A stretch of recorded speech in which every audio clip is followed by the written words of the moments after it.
Bonjour et bienvenue dans Avocat, l'émission qui vous conseille. Merci de votre fidélité. Je vous rappelle que pour toutes vos questions, un site est là pour vous, www.avocat.net, pour poser toutes vos questions à nos avocats, que je vous présente d'ailleurs immédiatement. Nous commençons tout d'abord par notre avocate au barreau du Val d'Oise, Sandra Salvador. Bonjour Sandra. Bonjour. Bienvenue, c'est votre première aujourd'hui. Oui, tout à fait. Petit bisoutage peut-être pour les anciens, on verra ça tout à l'heure. Bienvenue. Avec vous, on parlera dans quelques instants de droit de la famille, notamment des questions posées pour vous sur avocat.net. À vos côtés, c'est maintenant un habitué, Maître Éric de Caumont, venu avec sa moto, maintenant que les gens attendent devant le studio pour prendre des photos. C'est une moto d'origine, on va dire. Qui a presque l'âge de son pilote. Dites donc. C'est vous dire, si elle n'est pas d'aujourd'hui, elle est du siècle dernier. En tout cas, elle fonctionne, elle carbure comme son pilote. Voilà. Éric de Caumont qui va bien sûr nous parler de droit routier, évidemment. Bien sûr. Une question très intéressante sur les places de livraison avec vous dans un instant. Et on vous l'a livrée à côté de vous, parce qu'elle est magnifique également. Avocate au barreau de Paris, Maître Myriam Lasry, bonjour. Bonjour. Bienvenue. Bonjour, merci. On parle de violences volontaires avec vous et de violences conjugales en particulier tout à l'heure. Donc un sujet un petit peu moins drôle, mais important et très intéressant à traiter, qui a fait l'objet de beaucoup de questions sur le site. Bienvenue, c'est également la première fois pour vous, Myriam. Oui, je suis très heureuse et très honorée. Écoutez, soyez la bienvenue. Allez, on commence avec notre avocate au barreau du Val d'Oise, Sandra Salvador. Une question qui vous est adressée, Sandra. En droit de la famille, voici cette question. Nous divorçons avec mon mari. Il ne veut rien me verser en prestations compensatoires, alors qu'il gagne très bien sa vie, mais il déclare officiellement presque rien. Ah, alors que faire? Que puis-je faire? Que dois-je faire? Au secours, j'ai envie de dire. C'est effectivement toujours le nœud de la guerre, hein, tout ce qui est aspect financier dans une séparation, dans un couple. Alors, en ce qui concerne la prestation compensatoire, effectivement, elle est basée sur les revenus qui sont déclarés de part et d'autre, et vous avez d'ailleurs une attestation sur l'honneur à fournir au magistrat en ce sens. Et souvent, on est tenté de dissimuler la réalité de ces revenus et de passer pour plus pauvre que ce qu'on est réellement. Ça arrive, hein? Et oui, souvent d'ailleurs. Plus souvent qu'on le croit, oui. Plusieurs options s'offrent à vous à ce moment-là. Vous avez l'aspect pénal. Parce qu'effectivement, lorsque vous pouvez démontrer que votre époux organise son insolvabilité et dissimule la réalité de ses revenus, il s'agit d'une tentative d'escroquerie au jugement, et de là, vous pouvez tout à fait enclencher le volet pénal avec un dépôt de plainte au commissariat. Sur l'aspect purement civil, parce que c'est aussi ce qui va dépendre du montant de la prestation compensatoire, vous pouvez tout à fait essayer de démontrer la réalité des revenus, et donc la solvabilité de votre ex-époux, soit, première étape, en faisant une demande au Trésor public pour obtenir les revenus déclarés par cet ex, soit... On peut le faire, ça, puisqu'on est le conjoint. Pas de difficulté, avec une carte d'identité. Vous Vous adressez une correspondance toute simple au Trésor public et vous aurez la réponse. En tout cas le revenu qui est déclaré. Ouais. Et souvent, ces revenus-là ne correspondent pas à la réalité. Et ensuite, vous avez tous les autres modes de preuve qui sont totalement libres. Donc ça peut être des attestations, des témoignages, souvent on passe par des enquêteurs privés, et en tout cas, ça vous permet de démontrer le véritable train de vie de votre ex-compagnon. C'est très dur ça quand même, hein, parce que c'est vrai que lorsqu'on est un peu malin et qu'on ne déclare pas ce qu'on gagne, aller apporter la preuve au JAF...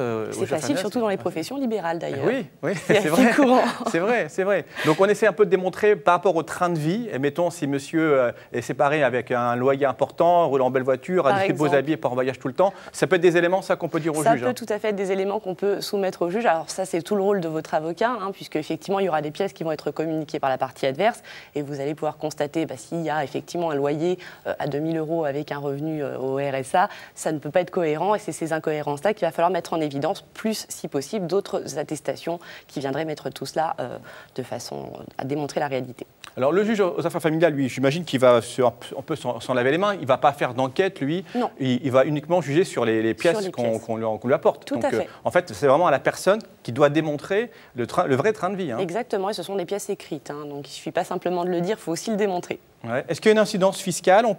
Les impôts peuvent se mêler, parce que parfois, voilà, on dit bon, moi, je ne vais pas mettre mon mari quand même dans l'embarras.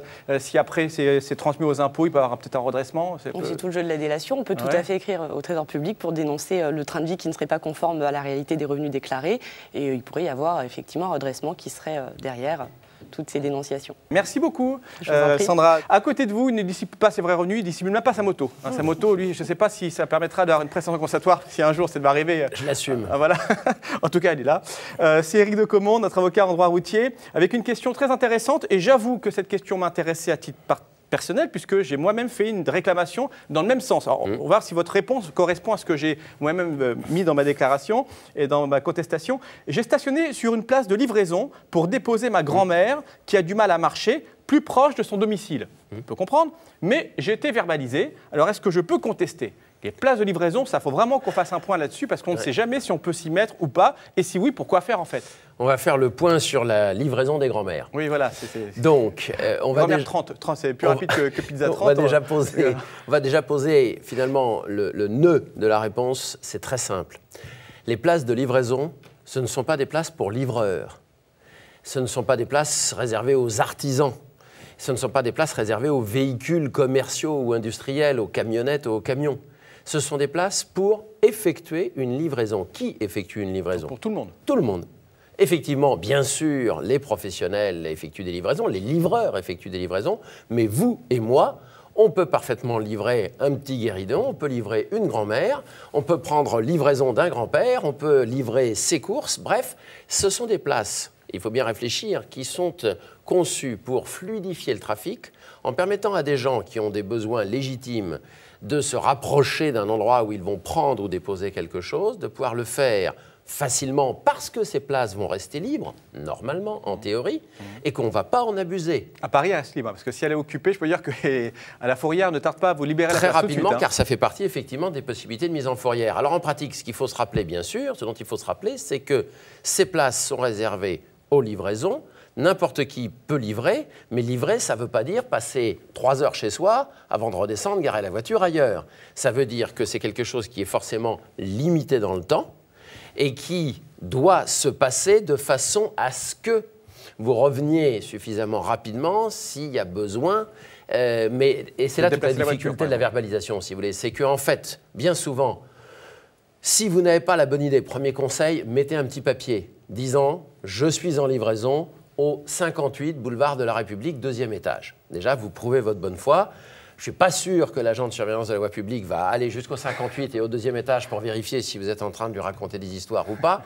Mais au moins, il y a une sorte de présomption de bonne foi. Bon, vous mettez l'heure, vous dites « je suis de retour dans 5 minutes ». Parce que quelque part, on ne peut pas non plus vous demander de rester à proximité immédiate si vous livrez un piano à queue avec un copain. Et il va falloir quand même monter dans les étages et redescendre. Ça va peut-être prendre une petite demi-heure. Il connaît sa musique, de toute façon. Voilà. Donc, en pratique, il faut que vous puissiez donner un commencement de preuve du fait que vous faites une vraie livraison et qu'il y a des moyens de vous trouver si on vous cherche.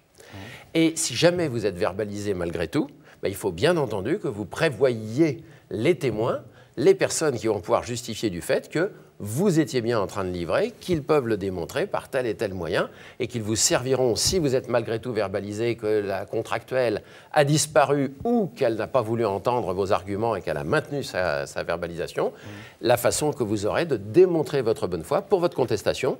Et si elle n'aboutit pas, devant le tribunal qui jugera finalement le désaccord entre le parquet et vous-même. Donc on conteste. J'ai bien compris que les places de livraison, c'est pour les professionnels, mais également pour les particuliers, donc pour tout à chacun. Quand on a quelque chose où quelqu'un a livré ou a déposé, et on s'assure d'avoir peut-être également, on garde la facture peut-être du meuble qu'on a acheté, attestation. Et là, quand on a tout ça, on conteste, on n'hésite pas. Toute preuve peut être bonne à prendre. On est au pénal, je vous le rappelle, et donc il ne faut pas hésiter à avoir tous les moyens de preuve du fait que vous étiez bien en train de livrer et que vous n'avez livré que le temps strictement nécessaire, sans abus. Merci beaucoup, mon cher Eric, pour cette réponse. Eric de Comont, très précise.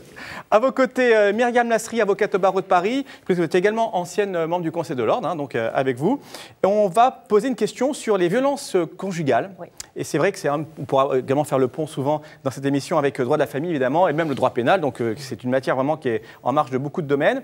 Voici cette question qui vous est adressée sur avocat.net, www.avocat.net. Posez vos questions, puis revoyez l'émission quand vous le souhaitez. Il y a un replay. Mon mari est violent avec moi depuis quelques mois. Je m'inquiète. Comment dois-je réagir? Donc cette personne qui nous regarde commence à se dire, est-ce que je dois faire quelque chose? Parce que là, ça monte peut-être crescendo. J'imagine souvent comme ça les violences conjugales. Malheureusement.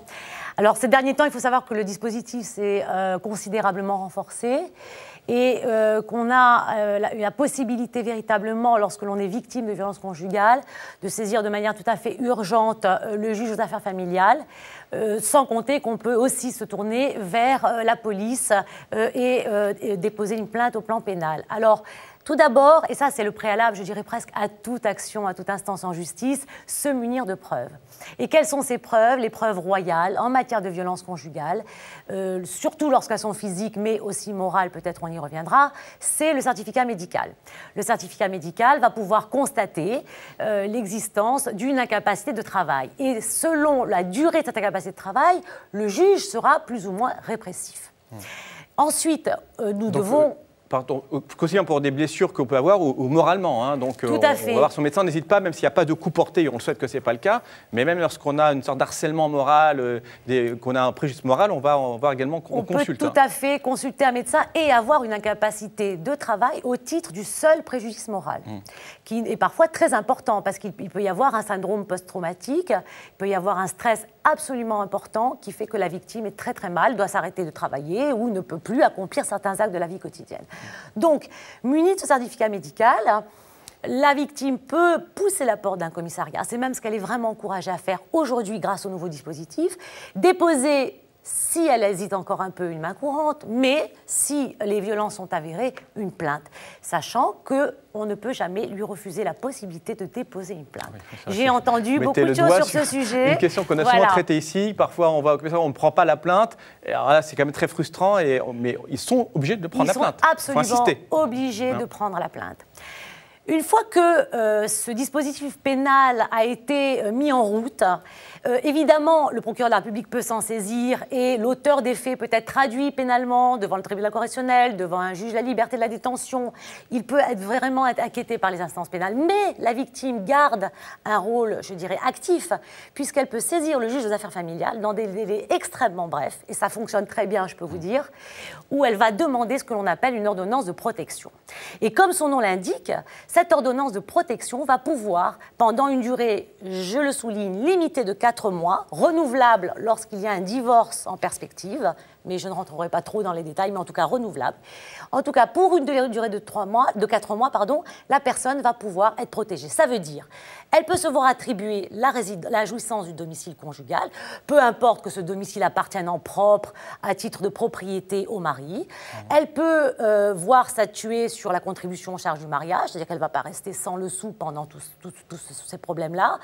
Il va y avoir également, de la part du juge, une décision sur la résidence des enfants, sur la contribution à l'entretien et l'éducation des enfants, etc. Donc, comme les mesures provisoires que l'on a dans le cas d'un divorce, mais à partir de cette ordonnance de protection. À partir de cette ordonnance de protection, qu'il n'est pas bon de violer, parce que ça constitue de manière autonome également un délit pénal si on rentre en contravention avec cette ordonnance de protection, notamment essayer d'avoir un contact avec la victime lorsque cela a été interdit par le juge. Merci beaucoup, Myriam Lastry, avocate au barreau de Paris, pour cet éclaircissement sur les violences conjugales. Et ça arrive malheureusement, donc ne perdez pas de temps, il faut agir, évidemment, vous avez de quoi faire. Merci infiniment à tous les trois d'être passés par cette émission. On peut vous revoir quand on le souhaite sur www.avocat.net ou sur votre chaîne préférée. Et n'oubliez pas de poser toutes vos questions sur le www.avocat.net. Nous sommes là pour y répondre. À très bientôt, salut.